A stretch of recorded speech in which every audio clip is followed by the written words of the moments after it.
Hello my dear students, कैसे हैं आप सब। आई होप सब बहुत खुश होंगे, मस्त होंगे और अपनी प्रैक्टिस को बहुत अच्छे से कर रहे होंगे। तो जैसे कि आपको पता है कि हम कुछ दिनों से ट्राइंगल्स का चैप्टर को कर रहे हैं। क्लास 10th का ज्योमेट्रिकल पोर्शन के अंदर ये ट्राइंगल्स आता है और इस ट्राइंगल्स में हमने अभी तक कॉरस्पॉन्डिंग साइड्स, कॉरस्पॉन्डिंग एंगल्स, इसके बाद सिमिलर ट्राइंगल्स क्या होते हैं, कॉन्ग्रुएंसी की उन पे क्या जो उनकी प्रॉपर्टीज़ हैं वो लगती है, ये हमने पढ़ा है। कल मैंने आपको क्राइटेरिया करवाया था कि एंगल आपका SAS, SSS, ये सारे के सारे क्राइटेरिया हैं जो कि सिमिलर ट्राइंगल्स को क्या कराते हैं, प्रूव करवाते हैं।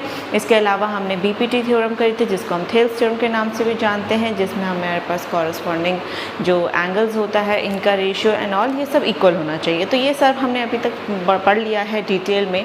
अब इसी को हम आगे करने वाले हैं आज कंटिन्यू, और हम समझेंगे कि अगर हमारे पास एरिया आ गया ट्राइंगल का, दो सिमिलर ट्राइंगल्स का अगर एरिया की बात करेंगे तो वो किस तरीके से क्वेश्चंस को हम उसमें सॉल्व करेंगे, क्या वो मेथड बनाता है, किस तरीके की उसमें प्रॉपर्टी को अप्लाई हम कर सकते हैं। तो सीखिए आज मेरे साथ कि किस तरीके से हम एरिया ऑफ सिमिलर ट्राइंगल्स को यहाँ पर निकालते हैं। तो जैसे कि आप देख सकते हैं यहाँ बोर्ड में लिखा हुआ है कि एक थ्योरम है, तो हमें आज थ्योरम पढ़नी है, उस पर बेस कुछ क्वेश्चंस करने हैं। तो आपको एक चीज़ मैं स्टार्ट करने से पहले बता दूं आपको, क्लास 10th में आपको थ्योरम की कोई प्रूविंग नहीं करनी है। पहले ये सिलेबस में अंदर आता था कि थ्योरम्स की प्रूविंग करनी है, बट अभी इस चैप्टर में एज सच आपको कोई थ्योरम प्रूफ नहीं करना है। आपको सिर्फ और सिर्फ यहाँ पर इस थ्योरम को और जो भी हमारे पास थ्योरम अभी आगे आएंगे उस पर बेस क्वेश्चंस को करना है और थ्योरम को सिर्फ समझना है कि वो एक्चुअली प्रॉपर्टी में कहना क्या चाह रहा है, अदरवाइज़ कोई प्रूविंग हमें नहीं करनी है। तो बढ़ते हैं अपने थ्योरम की तरफ। इसमें लिखा है the ratio of the areas of two similar triangles is equal to the square of the ratio of corresponding sides. Simple सा कहने का मतलब यहाँ पर यह है कि अगर आपके पास दो ट्राइंगल हैं, मैंने यहाँ पर दो ट्राइंगल ले लिए, ये ले लिया मैंने ABC और ये हमने ले लिया PQR। इस तरीके से मैंने दो ट्राइंगल्स ले लिए। अब ट्राइंगल की अपनी हाइट भी होती है, तो ये मैंने ले लिया, मान लीजिए ये M है और ये हमने ले लिया N है। तो हमने ये साइड्स हो गई। अब यहाँ पर देखिए कि जो ट्राइंगल है उसकी जनरली 3 साइड्स होती है, 1 2 3 1 2 3, है ना। तो यहाँ पर बात कर रहे हैं एरिया क्या होता है, कोई भी जो अगर मैंने फिगर लिया है तो वो कितना आपका पोर्शन कवर कर रहा है, कितनी वो स्पेस ले रहा है, वो आपके पास क्या होता है, एरिया होता है। तो हमने क्या किया, इन दोनों ट्राइंगल से हम जब एरिया को निकालेंगे तो एरिया आपका क्या हो, दो ट्राइंगल्स हमने ले लिए हैं। इन दोनों ट्राइंगल्स में हमें क्या करना है, सिमिलर के साथ साथ इनका एरिया जो है वो हमें इक्वल प्रूफ करना है। अब यहाँ पर बात ये आती है कि थ्योरम के अकॉर्डिंग कि अगर आपके पास दो ट्राइंगल्स हैं और दोनों ट्राइंगल्स क्या हैं, सिमिलर हैं, बिल्कुल एक दूसरे के जैसे दिखते हैं, तो उनका जो आपका रेशियो होगा साइड्स का वो इक्वल होगा।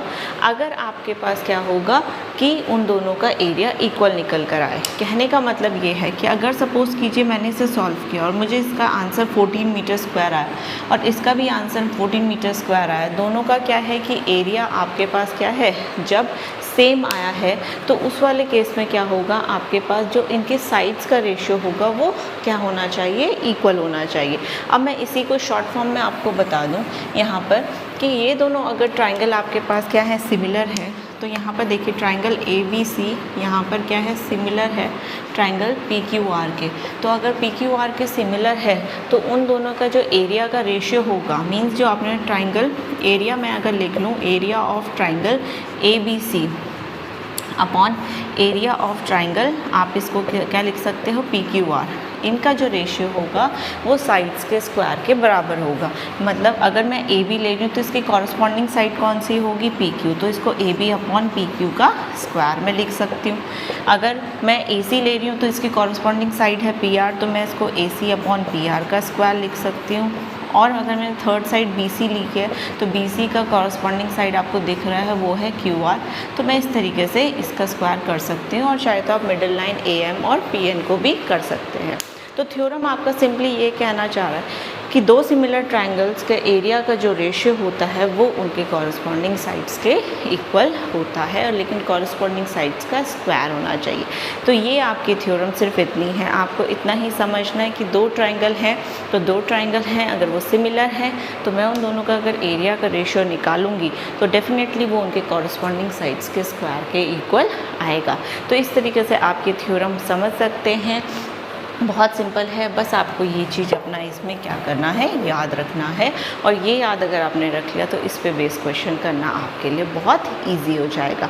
तो मैं इस पे बेस आपको एक क्वेश्चन करवा देती हूँ, जिससे आपके डाउट और इसमें क्या हो जाएंगे, क्लियर हो जाएंगे, और आपका जो कॉन्सेप्ट है वो क्लियर हो जाएगा। जिसमें लिखा है कि ABC ट्राइंगल है, वो ट्राइंगल DEF के क्या है, सिमिलर है। तो ये मैंने ले लिया ABC और यहाँ पर ले लिया मैंने DEF। तो ये दोनों ट्राइंगल्स हैं, ये दोनों आपस में क्या हैं, सिमिलर है। अब सिमिलर हैं और उनके जो एरिया दे रखे हैं वो दे रखा है 64 और 121 सेंटीमीटर। मतलब यहाँ पर ये 64 सेंटीमीटर स्क्वायर इसका एरिया है और ये 121 सेंटीमीटर स्क्वायर इसका एरिया है। तो वो बोल रहा है कि अगर EF इतनी इसकी वैल्यू जो है वो है 15.4 सेंटीमीटर, तो आप ये BC निकालिए।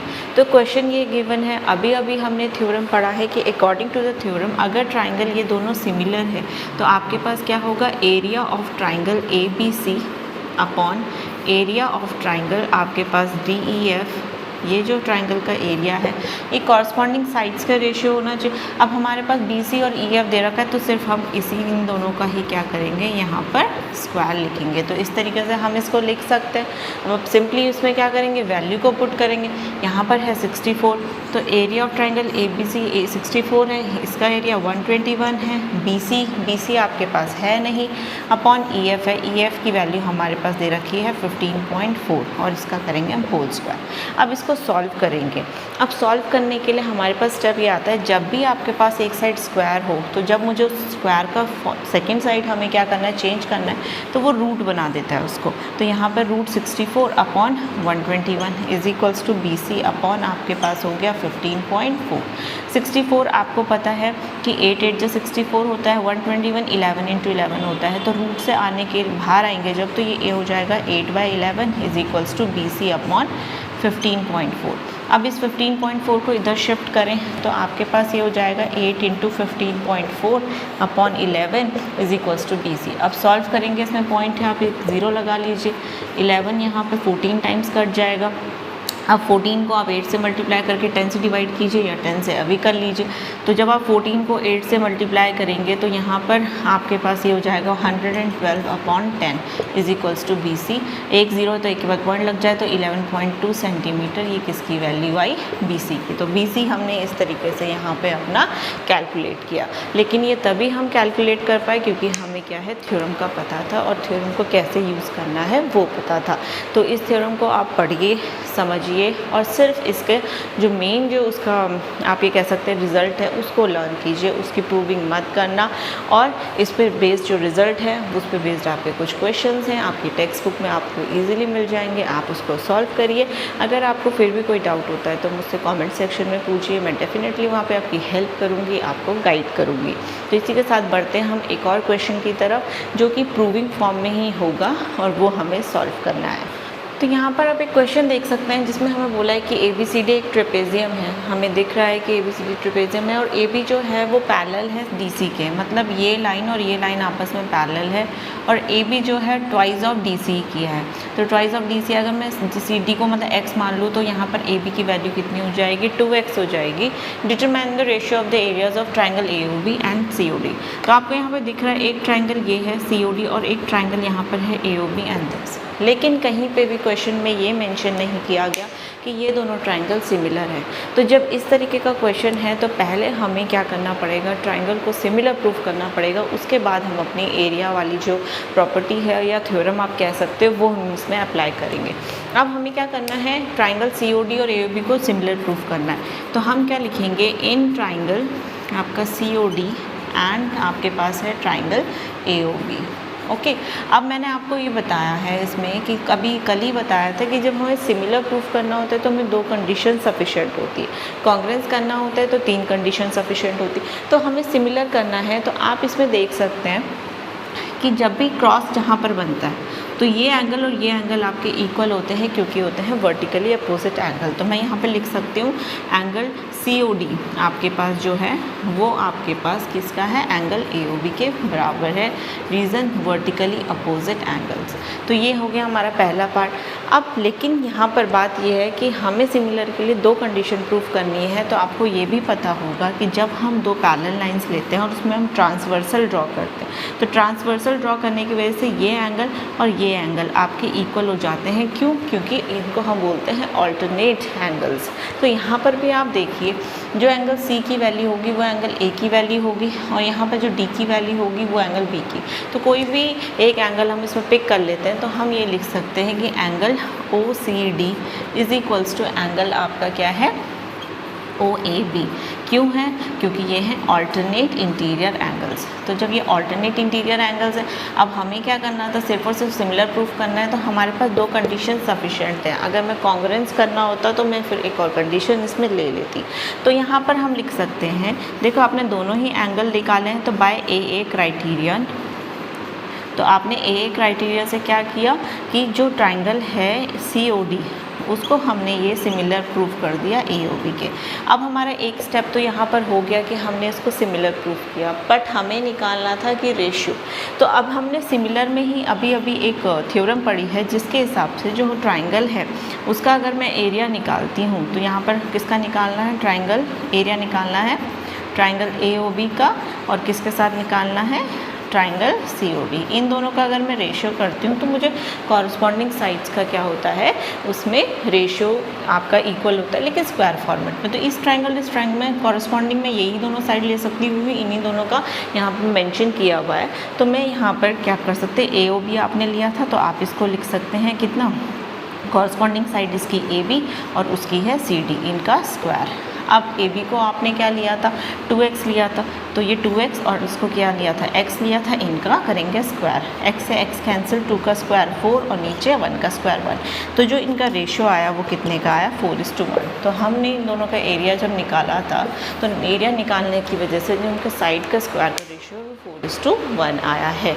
मतलब ये पोर्शन 4 पार्ट कवर कर रहा है और ये 1 पोर्शन कवर कर रहा है। आई होप आपको क्वेश्चन समझ आया, आप इसको थ्योरम में इजीली लगा पा रहे हो और इससे बहुत कुछ आपको सीखने को मिल रहा हो।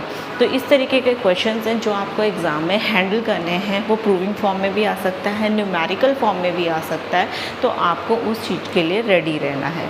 तो बढ़ते हैं हम अपने नेक्स्ट, एक और थ्योरम है जो आपको अगेन प्रूफ नहीं करनी है, बट उसके बारे में सीखना है कि उसमें एक्चुअली है क्या, कौन से स्टेप हम उसमें फॉलो करने वाले हैं, और साथ ही साथ उस पर बेस्ड कुछ क्वेश्चंस करने वाले हैं।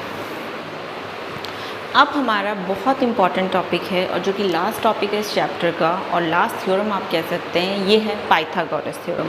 ये कहीं ना कहीं किसी न किसी फॉर्म में आपका चैप्टर में यूज़ हो ही जाता है।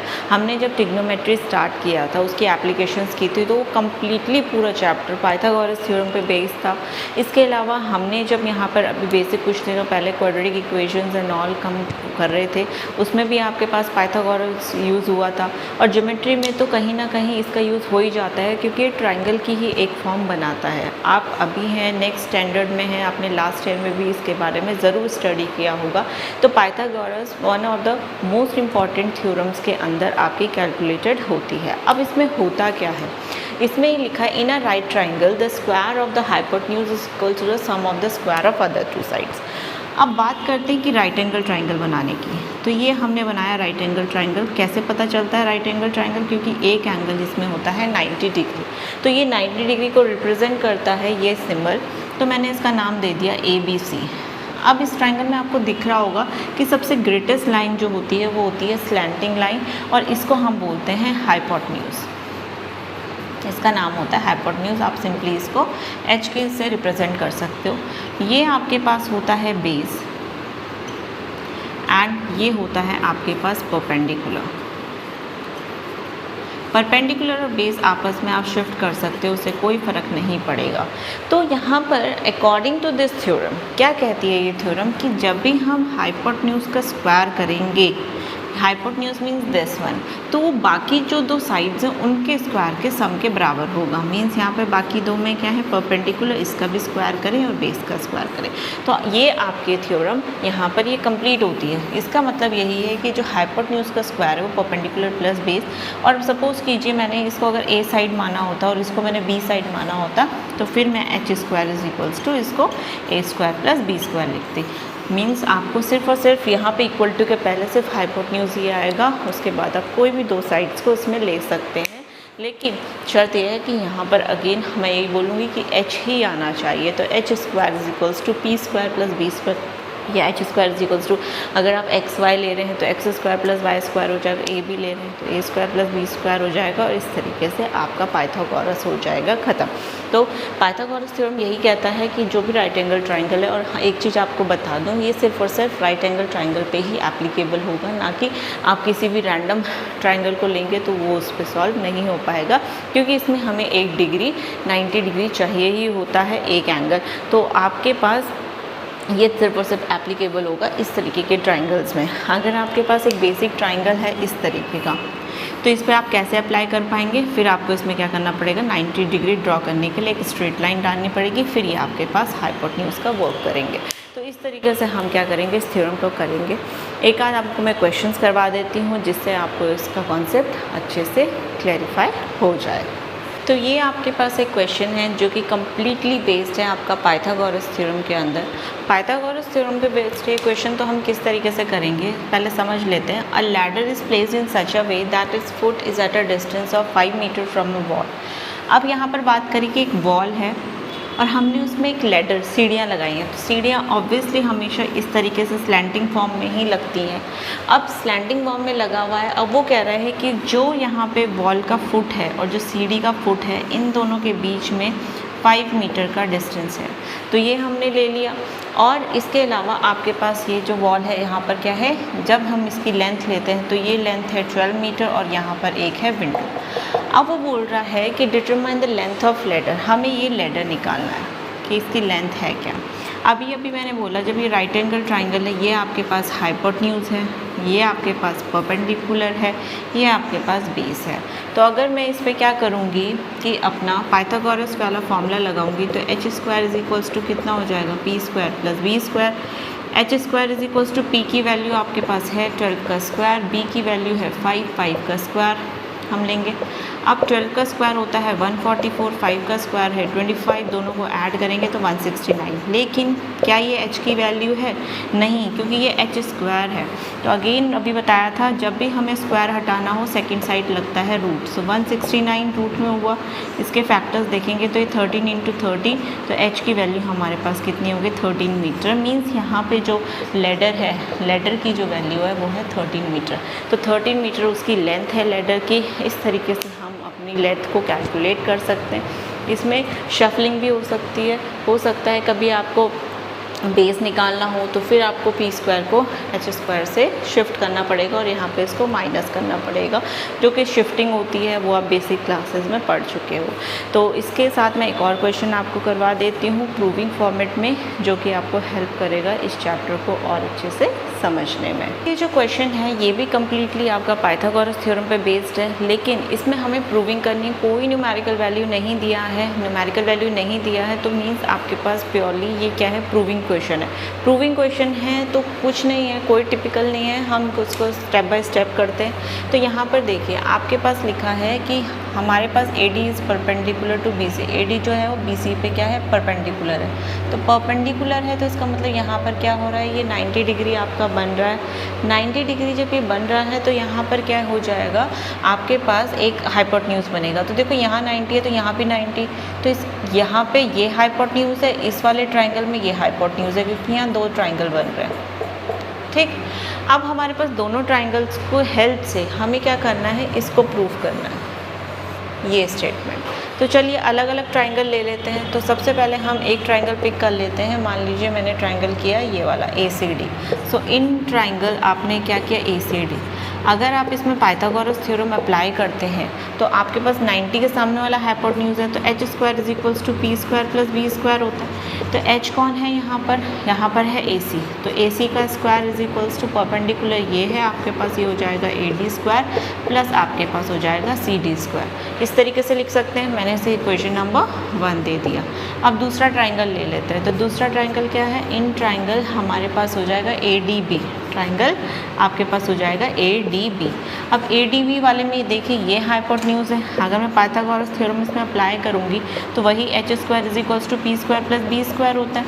अब हाइपोटेन्यूज यहाँ पर AB है तो मैं इसको AB का स्क्वायर = आपके पास क्या हो गया AD का स्क्वायर प्लस आपके पास यहाँ पे जो इसका बेस है BD का स्क्वायर। इसे इक्वेशन नंबर 2।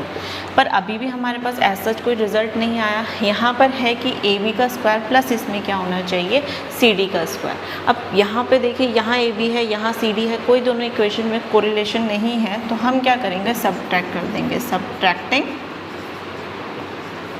आपका क्या करेंगे आप सब्ट्रैक्ट करेंगे फर्स्ट इक्वेशन फ्रॉम सेकेंड में से हम क्या करेंगे फर्स्ट इक्वेशन को सब्ट्रैक्ट करेंगे। तो इसका मतलब AB² में से AC इधर क्या हो जाएगा AB² - AC² = यहाँ पर आपके पास क्या था AD² + BD² और हम इसमें से क्या कर रहे हैं फर्स्ट वाले को माइनस कर रहे हैं तो ये हो जाएगा माइनस का AD² और माइनस का CD²।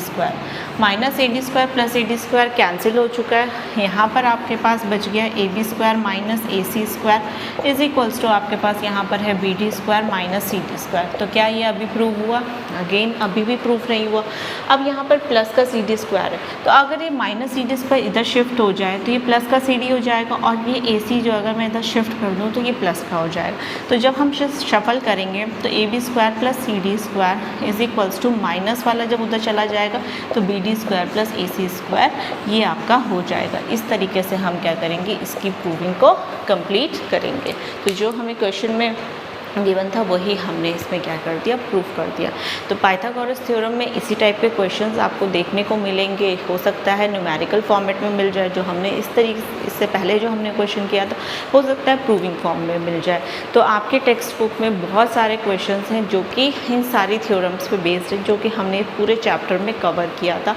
आप उसको रिवाइज़ करिए, बार बार पढ़िए और कोई डाउट होता है तो वो आप मुझसे पूछिए। मैं डेफिनेटली आपको आंसर बताऊँगी, आपकी हेल्प करूँगी।